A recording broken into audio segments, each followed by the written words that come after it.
for the past couple of months, I've been saying that the two big danger zones for a contagion are elevators and mass transit. It's not just subways, but any mass transit, elevators and mass transit.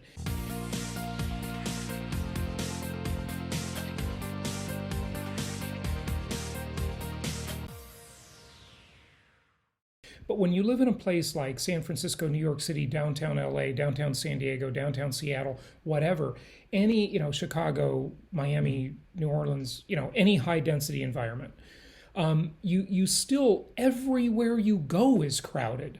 The stores have very narrow aisles. The coffee shop is packed. The restaurants are packed. It's just everywhere you go, there's a social distancing problem. New York City has like 27,000 people per square mile versus the United States in general has 287 people per square mile in what they consider metropolitan areas. I don't know how they exactly define that. And then 87 per mile in the entire U.S. if you include, all the very empty parts of it and just average it out. So it's a very high density area. There's no question about it. To many magnitudes. And think about what happens when you have people leaving the city. Mm-hmm. You all of a sudden you have people leaving. You have people not paying their mortgages. Right. You have people not paying taxes. You have a city that gets bankrupt. That's what's going to happen. Yeah. And the politicians need to be very careful how they handle this. We can handle this. Yeah. We can make it work. Even and, in the city. And people, before this, people have already been leaving these business-unfriendly, high-tax environments. That's been going on for a couple of decades, but this will accelerate it. So, you're right. The politicians in these places, these high-density, high cost of living, high-tax, business-unfriendly places, New York, California, et cetera, they got to get their act together. They have a double emergency on their hands. And they need to completely change their tune. Yeah, they're very progressive in their thinking process, and they don't understand business. Yeah. And all of a sudden, when you see all the stores shutting down on Fifth Avenue, it's maybe it'll wake them up a little bit. I mean, I walk on Fifth Avenue all the time, and literally I could get in a Lamborghini. I don't own a Lamborghini, but just say in case I could get into a Lamborghini and you could go fast, 135 miles an hour on Fifth Avenue, and there's no cars around. I mean, I could race on Fifth Avenue or any of the other streets, Sixth Avenue. It's very eerie looking around different cities around the world. There's these big roads and there's nobody there. It's amazing. Yeah, Mike, tell us, give us a vision of what a solution looks like. Many years ago, during the Great Recession, I had some guests on my show that were talking about the reuse of the big box retail, turning that into homeless shelters, when Circuit City went out and so forth. There's a lot of space that is already available or is going to become available now as the result of this downturn in both retail and office space. Bergdorf's. Yeah. Bergdorf is Chapter 11. I mean, we might have a prime location right there. I mean, isn't that? Yeah, there's many of those. They have a kitchen too. Right. So what does this look like?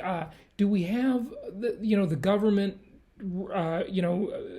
changing zoning laws, local governments changing zoning laws, and reusing these properties? Do we have what kind of density are we talking about? What does a homeless shelter, an ideal one, look like? Is it, everybody has their own room, their own bathroom, or is it, like a shared bathroom down the hall and your own room, or is it just a big dormitory style? What's it like? Well, I mean, the future. What's the future shelter look like? Well, tell us what it's like now. I mean, of course it varies. Now it's terrible. What is the ideal vision of it? What's the? Yeah. I mean, now it's terrible. I mean, if you walk into a shelter, I mean, it's crowded with beds right next to each other. I mean, one next to the other, and and people steal from you and everything else. It's a crazy situation. Most of the people that are mentally ill living on the streets don't even go into the shelters. So what we're going to need to do is we're going to need to rethink this whole thing. We're going to need to, first of all, unless you change the way politicians think, there's never going to be a solution. Right now, politicians have the attitude, if a homeless person wants to live on the street, they have a right to. So right off the bat, if you don't change that thought process, we're never going to go anywhere. So if you say to the politician, well, why don't we create a friendly environment maybe in an old military base that's not being used as a military base, and create some modern facilities there and take them off the street and put them there, your politician's going to say, no, can't do that unless they want to go. Now, most of these people aren't mentally capable of making decisions for themselves. You're going to have to be a little bit more assertive in terms of helping them off the streets and helping them into a better life. But until these politicians change that thought process, we're never going to see a change on that. And what I say to people in general is use your vote. Vote these people out of office. One of the things that our association is trying to do is we're trying to increase our membership so we can go to politicians and say, look, if you're not going to work on resolving this problem, the homeless problem in the city, then we're going to work on making sure that we make sure that people vote you out of office. I mean, that's going to be the only way you can get these politicians to do anything. Otherwise, they're just going to leave them on the streets. Can you answer that question, though, about what the sort of ideal homeless shelter, what's the format, just so people can kind of visualize, what that looks like? Yeah. I think that the homeless shelter of the future has got to be a place where it's a friendly environment, that people go in and they're actually getting help, for their illness. And there's a process in place where they go from getting help from their illness to getting job training, once they're helped. I mean, a lot of the people who are mentally ill are on drugs. So you get them off of drugs, you get them rehabilitated, or they're alcoholics. Now there are people who are mentally ill that just need to get medication. You get them on medication. Now, they have to be willing to want to stay off the drugs, and they have to be willing to be, wanting to be medicated. But if you get them into a nice environment where it's a friendly environment, and you help these people, you have a good chance of rehabilitating them. I think that you have to create a nice, comfortable, friendly environment. I mean, the old mental hospitals of the 60s and 70s were a disaster. I mean, they were horrible places. Well, that's funny you say that, because I was just about to ask you that question. So yeah. The liberals always want to blame Reagan for closing down a lot of the mental hospitals in the 80s. And right. If you watch an old movie that I just recently rewatched, like High Anxiety, you remember that funny old movie? I don't know if you remember that one, but it's a funny old movie, right? But it really shows the problem of keeping people against their will in these mental institutions. I mean, and there are many movies about stories like that, but that's really pretty scary for sure. But yeah, what do you think about what do you think about the Reagan part? I mean, look, that was a long time ago. I don't know how you can still blame Reagan for, it's been many decades. But these mental institutions were terrible. They tortured people in mental institutions. They treated them like trash and garbage. I mean, you can't do that either. I mean, my opinion is letting people rot on the street is just as bad as those 60s and 70s and 80s institutions that were closed down. I mean, the city of New York has a budget of over $3 billion to help the homeless, yet none of what they do helps the homeless. What do they do? What do they do? And what should to give you an example, Mayor de Blasio in his second term created this program called Turn the Tide.